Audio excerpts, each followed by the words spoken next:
Hello student, আমি তোমাদের Shantanu sir. আমি আজ এবিটিএ টেস্ট পেপার মাধ্যমিকের 2024-25 সালে 348 পাতায় জিওগ্রাফির একটা এমসিকিউ পেজ তোমাদের সামনে সঠিকভাবে তুলে ধরছি। আশা করি তোমাদের কাজে লাগবে। দেখো, প্রথম প্রশ্ন কি? আর অবরোহণের একটি নিয়ন্ত্রক। অবরোহণের একটি নিয়ন্ত্রক কি না? পুঞ্জিত ক্ষয় হচ্ছে অবরোহণের একটি নিয়ন্ত্রক। আচ্ছা, দ্বিতীয়ত হচ্ছে বায়ু সঞ্চয় কার্যের ফলে গঠিত একটি ভূমিরূপ। বায়ু সঞ্চয় কার্যের ফলে কি গঠিত হয় ভূমিরূপ? সেটা হচ্ছে বারখান। আচ্ছা, এগুলো আমি বলে দিচ্ছি। এসকার হচ্ছে হিমবাহের সঞ্চয় কার্যের ফলে, বায়াদার হচ্ছে বায়ু এবং জলাধারার মিলিত সঞ্চয় কার্যের ফলে, মিয়েন্ডার মানে নদী বাঁককে মিয়েন্ডার বলা হয় থাকে। আচ্ছা, তৃতীয় প্রশ্ন কি না? এল নিনোর প্রভাবে ভারতীয় উপমহাদেশে কী সৃষ্টি হয়? এল নিনোর প্রভাবে ভারতীয় উপমহাদেশে সৃষ্টি হয় তোমার খরা সৃষ্টি হবে। পরে একটি আকস্মিক বায়ু হলো, একটি আকস্মিক বায়ু হচ্ছে টর্নেডো। টর্নেডো হচ্ছে একটি আকস্মিক বায়ু। 5 নম্বর প্রশ্ন, সবচেয়ে শক্তিশালী জোয়ার সৃষ্টি হয় কখন? না, সবচেয়ে শক্তিশালী জোয়ার সৃষ্টি হয় অমাবস্যা তিথিতে। 6 নম্বর প্রশ্ন, আটলান্টিক মহাসাগরে সর্ববৃহৎ মৎস্য শিকার কেন্দ্রটি হলো কি? আটলান্টিক মহাসাগরে মৎস্য শিকার কেন্দ্র হচ্ছে গ্র্যান্ড ব্যাংক, যেটা হচ্ছে উত্তর পশ্চিম আটলান্টিক মহাসাগরে দেখা যায়। নেক্সট প্রশ্ন, সাথে থাকে পরিবেশকে দূষণমুক্ত হতে সাহায্য করে কোনটা? না, জৈব ভঙ্গুর বর্জ্য হচ্ছে পরিবেশকে দূষণমুক্ত হতে সাহায্য করে। পরের প্রশ্ন, ছোটনাগপুর মালভূমির পশ্চিমাংশে অবস্থিত উঁচু অঞ্চলকে কি বলা হয়? ছোটনাগপুর মালভূমির পশ্চিমে উঁচু অঞ্চলকে বলা হয় পাট অঞ্চল বলা হয়ে থাকে। খুব ইম্পর্টেন্ট প্রশ্ন। 9 প্রশ্ন, ভারতে যেখানে প্রথম দক্ষিণ পশ্চিম মৌসুমী বায়ু এসে পড়ে সেই স্থানটি কি? না, কেরল। কেরল পশ্চিমঘাট করাতে পশ্চিমে কেরলে প্রথম মৌসুমী বায়ু এসে পড়বে দক্ষিণ পশ্চিম। 10 প্রশ্ন, মরুমৃত্তিকার একটি উল্লেখযোগ্য বৈশিষ্ট্য কি? না, মরুমৃত্তিকার একটি উল্লেখযোগ্য বৈশিষ্ট্য মরুমৃত্তিকাতে কোনো হিউমাস থাকে না। জৈব পদার্থ না থাকলে হিউমাস তো থাকবেই না। 11 প্রশ্ন, একটি উচ্চ ফলনশীল ধানের নাম কি? একটি উচ্চ ফলনশীল ধান হচ্ছে জয়া। নেক্সট প্রশ্ন 12 দাগে দেখো, টিসকো অবস্থিত কোথায়? না, টিসকো হচ্ছে জামশেদপুর, যেটার নাম হচ্ছে tata iron and steel company. Next প্রশ্ন কি? 13 দাগে, পশ্চিমবঙ্গের প্রধান তথ্য প্রযুক্তি শিল্পাঞ্চলটি হলো, তথ্য প্রযুক্তি শিল্পাঞ্চল হচ্ছে পশ্চিমবঙ্গের কলকাতার সল্ট লেক।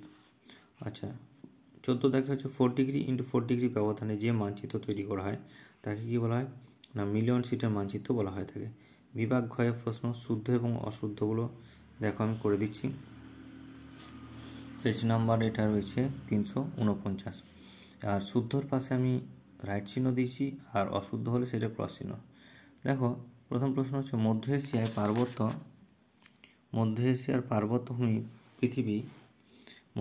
পার্বত্যভূমি পৃথিবীর সর্বপ্রধান জলবায়ু আছে। মধ্য এশিয়ার পার্বত্যভূমি পৃথিবীর সর্বপ্রধান জলবায়ু পেয়েছে, এটা শুদ্ধ। দ্বিতীয়ত হচ্ছে রাজস্থানে প্লায়া কী হচ্ছে? হ্রদ ধান নামে পরিচিত। রাজস্থানে প্লায়া হ্রদ কী হচ্ছে? ধান নামে পরিচিত। রাজস্থানে প্লায়া হ্রদ ধান নামে পরিচিত, এটাও কিন্তু শুদ্ধ হবে, ওই জন্য রাইট চিহ্ন দিলাম। পরের প্রশ্ন হচ্ছে ওজোন স্তর ক্ষয়ের জন্য সিএফসি দায়ী নয়।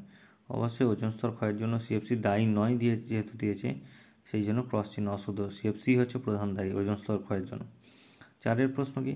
না, জীববৈচিত্র্য রক্ষার জন্য বর্জ্য ব্যবস্থাপনা প্রয়োজন। অবশ্যই জীববৈচিত্র্যকে রক্ষা করতে গেলে বর্জ্য ব্যবস্থাপনা দরকার, এটি শুদ্ধ হবে।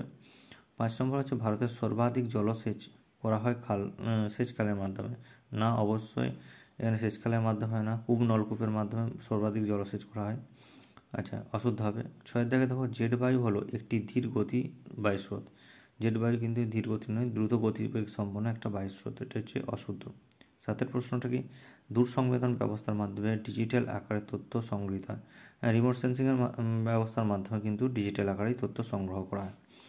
আচ্ছা, শূন্যস্থান পূরণ করো। 2.2-এ 1 দাগের প্রশ্নটা দেখো, নদীর সঞ্চয় কার্যে গঠিত হাত পাখার মতো দেখতে ভূমিরূপটিকে কী বলা হয়? পলল ব্যাজিনী বলা হয়, পলল ব্যাজিনী। 2 নম্বর প্রশ্ন, লোয়েস কথাটির অর্থ কী? লোয়েস কথাটির অর্থ হচ্ছে স্থানচ্যুত বস্তু। স্থানচ্যুত বস্তুকে লোয়েস বলা হয়। আচ্ছা, 3 প্রশ্ন, উত্তর গোলার্ধে পর্বতে ড্যাশ ঢালে সূর্যকিরণ লম্বভাবে পড়ে। উত্তর গোলার্ধে পর্বতে দক্ষিণ ঢালে সূর্যকিরণ লম্বভাবে পড়ে। আচ্ছা, 4 প্রশ্ন, সংযোগ অবস্থান দেখা যায় কোন তিথিতে? সংযোগ অবস্থান দেখা যাবে অমাবস্যা তিথিতে। এই তিথিতে আমরা দেখতে পাবো পৃথিবীর একই দিকে চাঁদ এবং সূর্য রয়েছে। 5 হচ্ছে গ্যাসীয় বর্জ্য ব্যবস্থাপনার একটি বিশেষ প্রক্রিয়া কি? না, গ্যাসীয় বর্জ্য ব্যবস্থাপনার একটি বিশেষ প্রক্রিয়া হচ্ছে স্ক্রাবার। 6 নম্বর প্রশ্ন, অস্ট্রেলিয়ায় প্রবাহিত উষ্ণ স্থানীয় বায়ুর নাম কি? অস্ট্রেলিয়ায় প্রবাহিত উষ্ণ স্থানীয় বায়ুর নাম হচ্ছে উইলি উইলি। 7 নম্বর প্রশ্ন, অনুপ্রবেশ ঘটলে কোন দেশের জনসংখ্যা ড্যাশ হবে?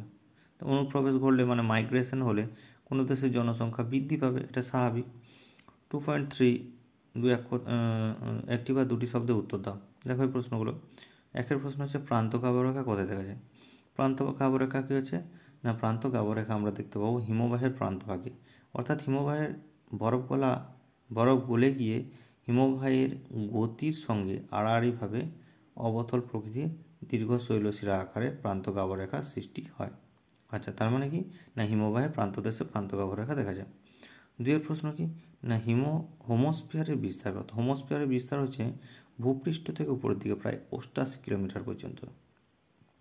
3 নম্বর, বানডাকা কখন দেখা যায়? বানডাকা অবশ্যই বর্ষাকালে দেখা যায়। 4 প্রশ্ন, বেট কাকে বলা হয়? বেট হচ্ছে পাঞ্জাব সমভূমির নতুন পলিগঠিত নিচু প্লাবনভূমিকে, অর্থাৎ পাঞ্জাব সমভূমির যে নবীন পলিগঠিত প্লাবনভূমির নিচু সেটাকে বেট বলা হয়। আচ্ছা, 5 প্রশ্ন, বর্জ্যের পুনর্নবীকরণের একটি উদাহরণ। বর্জ্যের পুনর্নবীকরণের একটি উদাহরণ হচ্ছে পুরনো প্লাস্টিককে গলিয়ে বিভিন্ন প্লাস্টিকজাত দ্রব্য তৈরি করা, এটা একটা উদাহরণ বলা যেতে পারে। পরের প্রশ্ন, দক্ষিণ ভারতের সর্বোচ্চ শৃঙ্গের নাম কি? দক্ষিণ ভারতের সর্বোচ্চ শৃঙ্গের নাম হচ্ছে আনাইমালাই পর্বতের আনাইমুদি। 7 প্রশ্ন, কোন বহির্জাত শক্তির প্রভাবে অ্যারেট সৃষ্টি হয়? অ্যারেট বা এডিটি সৃষ্টি হয় হিমবাহের দ্বারা। গ্রিড। 8 প্রশ্ন, গ্রিড কি? গ্রিড হচ্ছে ভূগোলকের অক্ষরেখা এবং দাঘিমা রেখাগুলি, তাহলে ভূগোলকের অক্ষরেখা এবং দাঘিমা রেখাগুলি পরস্পরকে কী হচ্ছে সমকোণে ছেদ করবে। পরস্পরকে সমকোণে ছেদ করার ফলে যে জালের মতন নকশাটি তৈরি হচ্ছে সেই নকশাটিকে বলা হয়, সেই জালের মতন ছক আকারে যে নকশাটি তৈরি হয় এইটাকে গ্রিড বলা হয়। আচ্ছা, 2.4 বাম দিকের সঙ্গে ডান দিকে মিলিয়ে দেখো। প্রথমের কী দিয়েছে না, একে দিয়েছে গির। গির কোথায় দেখা যায়? গির হচ্ছে একটা অভয়ারণ্য, গুজরাটে লক্ষ্য করা যায়। 2 দেখা হচ্ছে ঋতু। ঋতুর সঙ্গে মৌসুমি বায়ু সম্পর্কিত। আচ্ছা, HMT একটা কোম্পানি, ঘড়ির কোম্পানি, যেটা বেঙ্গালুরুতে রয়েছে। আচ্ছা, 4 হচ্ছে মেঘালয় হচ্ছে শিলং, একটা বৃষ্টিছায়া অঞ্চল। আচ্ছা, এখানে আমি SAQ যে প্রশ্নগুলো রয়েছে, ছোটো ছোটো প্রশ্নগুলো, সেগুলো আমি নিজে তৈরি করে দিয়েছি। এগুলো দেখো, কাজে লাগবে, তোমরা এগুলো লিখে নেবে, কারণ এগুলো কিন্তু খুব ইম্পর্ট্যান্ট, খাতাতে লিখে নেবে। আর